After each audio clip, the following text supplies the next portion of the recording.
வெள்ளை ஏற கீழே போட்டுறக்கூடாது பிறகு. அப்புறம் அதுக்கு மேலே அதை தூக்கிட்டு போக முடியாது யாரும்.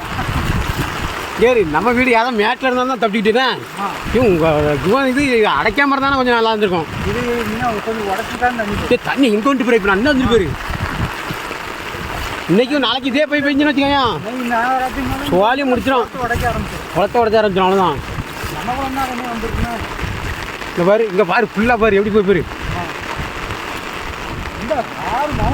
அதை தான் சொல்லுதேன்.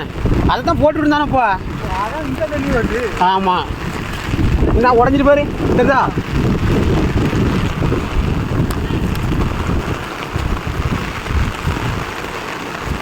இவங்க ஐயாவா? இல்லைல்ல, இவன் மகேஷ். இப்போ பாரு. ஐயா கேட்கு இந்த நேரம் போகாத, உடஞ்சி விழுந்தாலும் விழுந்துடும். இப்போ பாரு. அப்பா கொஞ்ச நேரத்தில் பாலை அடிக்கிறோம். பாலை அடிக்கிறோம் கொஞ்ச நேரத்தில். தண்ணி எப்படி படகுல தான் போகணும். இப்போ பாரு. வா போயிடும். வா, இல்லை இந்த மலையில் கூடாது.